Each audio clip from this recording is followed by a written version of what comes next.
I did my first autocross in 7 years. This is what I was afraid of. Let's do this, come on!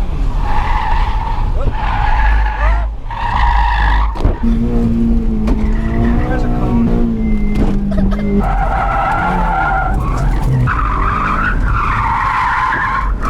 That was a dirty run.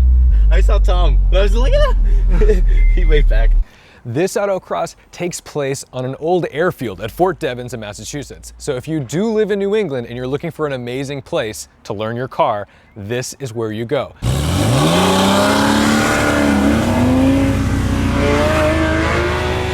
Going to an autocross for the first time in 7 years made me very nervous because reading cones is very different than reading roads.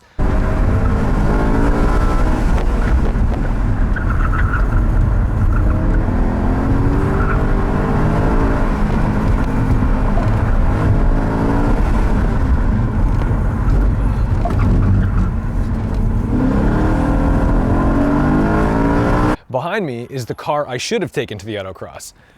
What I did take was the M3. This car is definitely more set up for tighter stuff. The M3 starts to feel very heavy when you're putting it through its paces in a tight course. But I digress. It's always important to make excuses for why you did poorly at an autocross. Some lessons learned: judge nobody and judge no car. Some of the most impressive cars out there were a 2000 Mercury Cougar with chrome wheels, yes, you heard that right, and a V6 Mustang. What it really comes down to is setup and driver training. What's extremely unique about autocross is that you're able to push the car beyond its limits, far beyond its limits, without consequences, really. We got it, don't worry about it. We got it. If I was on a track, which I have not done, so maybe I'm not the greatest person to speak to this, but I do drive on the road quite a bit, I cannot push the car beyond, 9, 10 tenths without serious consequences. Even on a track, running off the track is frowned upon. That's not a good thing. You're gonna hit the wall, you're gonna go into the gravel. These are not things that you want to have happen. On an autocross, you're actually able to push the car so far that you can have an off, but really all you're doing is going off course around a cone. As long as you're not putting anyone in danger who's working the course, you can do that. So it's really fascinating to me to watch folks who are seasoned and dedicated autocrossers go out and put the time in to learning how to judge a new course. Most of the time, these courses are completely new setups every time, but they get used to reading it. And that's what I really need to learn. So next season, when we get back into it, I think I'm gonna find myself at a lot of these events. Over the course of a few runs, you start to find yourself getting more and more patient, because if you're impatient, you're gonna spin, you're gonna slide. Going sideways, yes, fun, but not fast. And although I did not end up with the time that I was hoping to achieve, I had a lot of fun. I learned a lot about my M3. I highly recommend going to autocrosses.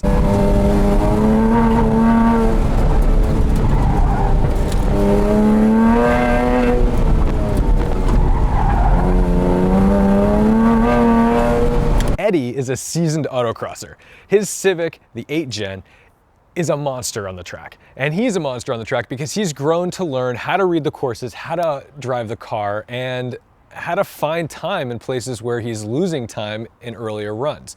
So congrats to Eddie, because he did an amazing job, ended up winning first in his class at the end of this autocross. And you can see through the footage, he was not slow. In fact, he even changed the volume mid-run because he's so comfortable with the car.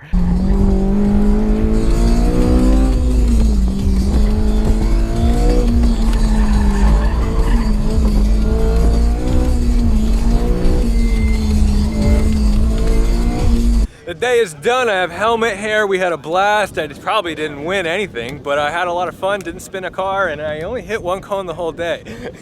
So anyway, in conclusion, not really great at autocross, but good enough to have fun. Thanks for watching. Don't forget to respect the drive.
Well, that was trash.